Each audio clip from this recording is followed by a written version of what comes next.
Hi, I'm Gary Wilcox from One Sky Photography Courses. Today we're talking about which camera mode you should use. I've got a free cheat sheet summarising this lesson. You can download from the resources page at oneskyphotography.com.au. Firstly, there's not one mode you should always use. Don't think you should always use manual mode. All the modes have advantages and disadvantages depending on what you're photographing and how much time you have. Remember, the goal is to capture great moments and the camera is just the tool. You don't want to be spending all your time thinking about technical stuff that you miss moments. Auto mode usually works fine in easy lighting situations. For example, when the sun is behind you, the photographer, illuminating the subject. It doesn't work so well in difficult lighting situations such as backlighting. When the sun is setting behind the subject, they'll usually be too dark. The other issue with auto mode is you don't get consistency. Sometimes it works and sometimes it doesn't.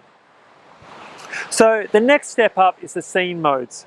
In the scene modes, you're telling the camera what you're photographing, and the camera will choose the best default settings for that subject. For example, if you're taking a portrait, you usually want the background to be blurred out of focus, so all the attention is on the person you're photographing. If you choose the portrait scene mode, the camera is likely to choose the best settings to give you this blur. If you're photographing a landscape, you can select this scene mode by finding the mountain icon. Usually when we take a landscape photo, we want both the foreground and the background sharp. In this scene mode, the camera is likely to choose the best default settings to give you this sharpness. So in summary, scene modes are fully automatic, so there's no guarantee you'll get exactly what you want, but you're more likely to get a better result than the general auto mode because you're telling the camera what you're photographing. Let's have a look at P mode. P mode or program mode is also fully automatic, but you've got more options than the general auto mode or the scene modes.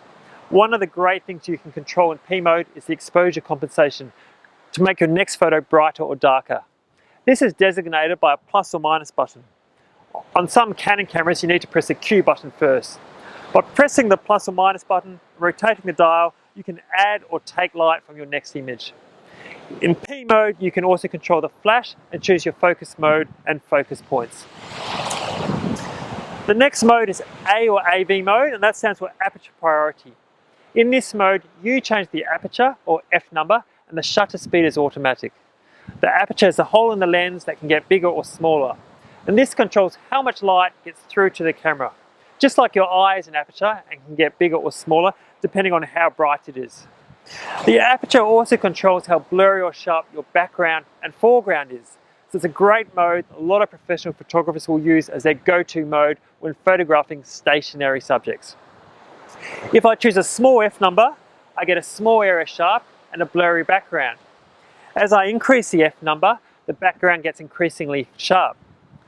Portrait photographers usually choose a small F number to get a small area sharp, and landscape photographers often choose a big F number and get a big area sharp.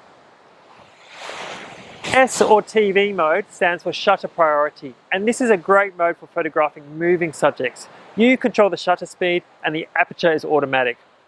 Most cameras allow you to choose a shutter speed between 1/4000th of a second and 30 seconds. If you choose a fast shutter speed, say 1/1000th of a second, you'll freeze action. If I choose a slow shutter speed, you can create motion blur. Bird photographers and sports photographers usually choose that fast shutter speed to freeze their subject. Landscape photographers may want to get that silky water effect, so they'll often choose a slow shutter speed and use a tripod. Playing around with different shutter speeds is a great way to get creative and unique images. Finally, we've got manual mode. Manual mode is my go-to mode for night photography. Firstly, I choose an ISO, which is the camera's sensitivity to light. If I'm using a tripod, I can choose a low ISO. Then I choose my aperture, and then I adjust my shutter speed to get a correct exposure. So that's my summary of the camera modes. I've created a simple cheat sheet that summarizes each of these modes. Head to the resources page at oneskyphotography.com.au and you can download for free. Please like and subscribe to see more videos. If you have any questions, you can let me know in the comments below. I run a range of photography courses in Perth, Western Australia. Visit my website for more information.